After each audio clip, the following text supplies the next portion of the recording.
Hi viewers, welcome back to my channel. இன்றைக்கி நம்ம சேனலில் என்ன பார்க்க போகிறோம்னா, பேசிக்காக ஒரு வலையில் எப்படி ரேப் பண்ணுறதுன்றதை பற்றி தான் பார்க்க போகிறோம். நான் பிளாஸ்டிக் நார்மல் பேங்கிள் தான் எடுத்திருக்கேன். நீங்கள் ரைட்டிங் பேட் இல்லை லாங் சைஸ் நோட் தான் எடுக்கணுன்ற அவசியம் இல்லை. இது மாதிரி நார்மலாக ஒரு நோட் எடுத்துக்கலாம். 25 தடவை சுற்றிக்கோங்க, அதுவே போதுமானது வலையில் நம்ம சுற்றுறதுக்கு. பிகினர்ஸ்க்கு இது ரொம்பவே யூஸ்ஃபுல்லான ஒரு டிப்ஸ். இந்த சைஸ் நோட் எடுத்தாலே போதுமானதுங்க. 25 தடவை சுற்றினாலும் அதுவே போதுமானது. ரொம்ப ஈஸியாக நமக்கு வலையில் சுற்றுறதுக்கு நமக்கு வந்துடும். ரேப் பண்ணுறதுக்கு கம்மு போட்டுக்கோங்க. கம் போட்டு கொஞ்சம் அதை காய விடணும். காய விட்டு அதுக்கப்புறம் நீங்கள் வலையில் சுற்றுங்க. இது பேசிக்கான ஒரு விஷயம். கம்மை ஸ்டார்ட் பண்ணும் போது வளையல் சுற்றுறதுக்கு நம்ம ஸ்டார்ட் பண்ணும் போது உள்பக்கத்து தான் கம்மு வச்சு இதை பேஸ்ட் பண்ணி சுற்ற ஆரம்பிக்கணும். அது மாதிரி ஃபினிஷ் பண்ணும் போதும் உள்பக்கத்து தான் நம்ம ஃபினிஷ் பண்ணணும். ஃபினிஷ் ஆகுதே சொல்லிட்டு நம்ம ஒரு சுற்று வருது, நம்ம அதனால் மேலே வளையல் மேலே வெளிப்பக்கத்து சுற்றுவோம் அப்படின்னு சொன்னீங்கன்னா ஃபினிஷிங் நல்லாவே வராது. ஃபினிஷிங் நீட்டாக வரணுன்னா இது மாதிரி உள்பக்கத்து தான் ஃபினிஷ் பண்ணணும். ஸ்டார்ட் பண்ணுறதும் உள்பக்கத்து தான் ஸ்டார்ட் பண்ணணும். நீங்கள் கம்மை பேஸ்ட் பண்ணி அது கொஞ்ச நேரம் காயறதுக்கு விடணும். இல்லைன்னா நம்மளுக்கு கிரிப்பாக சுற்ற முடியாது. எந்த அளவுக்கு கிரிப்பாக நல்லா டைட்டாக சுற்றுறீங்களோ அந்த அளவுக்கு லைஃப் வரும் வலையில். நீங்கள் பேசிக் ப்ராக்டிஸ் பண்ணும்போது உங்கள்கிட்ட கிளாஸ் பேங்கிள் இருந்தாலும் அதை வச்சும் கண்ணாடி வலையை வச்சு ப்ராக்டிஸ் பண்ணுங்கள். இல்லைனாலும் பிளாஸ்டிக் பேங்கிள் இது மாதிரி உங்ககிட்ட இருந்தாலும் அதை வச்சும் ப்ராக்டிஸ் பண்ணலாம். பட் இதில் ரொம்ப முக்கியமான விஷயமே கிரிப்பு தான். நம்ம அதை கொஞ்சம் டைட்டாக பிடிக்கணும். கொஞ்சம் லூஸ் விட்டாலும் ஃபுல்லாக எல்லாமே ஸ்பாயில் ஆகிடும். அப்படியே எல்லாம் லூஸ் ஆகிட்டே வந்துடும். அப்போ அதனால ஒன்றும் இல்லை, திருப்பி ஃபஸ்ட்லேருந்து ட்ரை பண்ணுங்கள். பேசிக் எப்படி 2 த்ரெட்டு யூஸ் பண்ணி டபுள் கலர் யூஸ் பண்ணுறதுன்றது தான் நான் சொல்லியிருக்கேன். இது டபுள் கலர் மட்டும் இல்லை, நீங்கள் 3 கலர் இல்லை 4 கலர் கூட யூஸ் பண்ணிக்கலாம். இதே மெத்தடு தான் அதுக்கும்.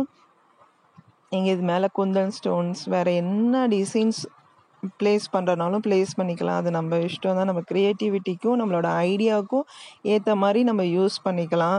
இது பேசிக்கான விஷயம். இப்போ நான் உங்களுக்கு சொல்கிறது பேசிக்கு நிறைய பேருக்கு தெரியாமல் இருக்கும்ல, அது எப்படி பண்ணுறது அப்படின்றனால நிறையா பேர் செய்கிற தவறு என்னென்னா மேலவே ஒட்டிடுறோம், கீழே இது மாதிரி ஃபினிஷ் பண்ண மாட்டேங்கிறோம். ஃபினிஷ் பண்ணாமல் மேலே ஒட்டுறோம். மேலே ஒட்ட வேணால் நீங்கள் மெஷர்மெண்ட் எடுத்துக்கோங்க. 4 சைடு வரத்துக்கு கரெக்டாக அதோட அளவு எடுத்துக்கூட. இல்லை உங்களுக்கு மெஷர்மெண்ட் இல்லாமலே என்னால் கரெக்டாக பண்ண முடியும்னாலும் பண்ணுங்கள். எங்கே ஃபினிஷ் பண்ணுறோமோ அந்த எட்ஜிலேருந்தே நீங்கள் ஸ்டார்ட் பண்ணிவிடுங்க. நெக்ஸ்ட் ரேப் பண்ணுறதுக்கு. அப்போ தான் ஈவனாக தெரியும், இல்லைனா அன்ஈவனாக இருக்கிற மாதிரி இருக்கும். நீங்கள் ஃபேப்ரிக் க்ளூ யூஸ் பண்ணுறது ரொம்பவே நல்லது. அது ரொம்ப வெள்ளையாக தெரியாது. நான் கம்முன்னு சொல்லியிருப்பேன், கம் இல்லை, இது க்ளூ தான் யூஸ் பண்ணணும்.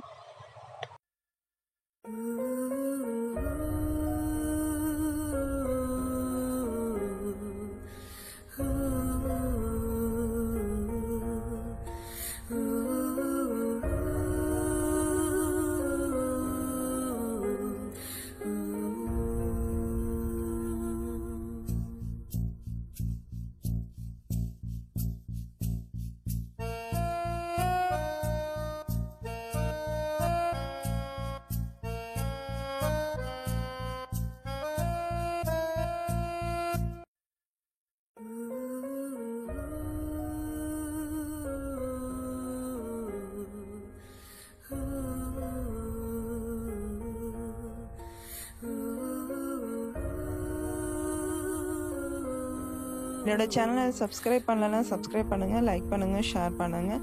என்னோட சேனலை பார்த்து இந்த வீடியோஸ் பார்த்து நீங்கள் கற்றுக்குறீங்கன்னா எனக்கு கமெண்ட் செக்ஷனில் கமெண்ட் பண்ணுங்கள். இல்லை ஃபோட்டோஸை பின் பண்ணுங்கள். நான் பார்க்குறேன் எப்படி நீங்கள் பண்ணியிருக்கீங்கன்றதை. அண்ட் தேங்க்யூ ஃபார் வாட்சிங்.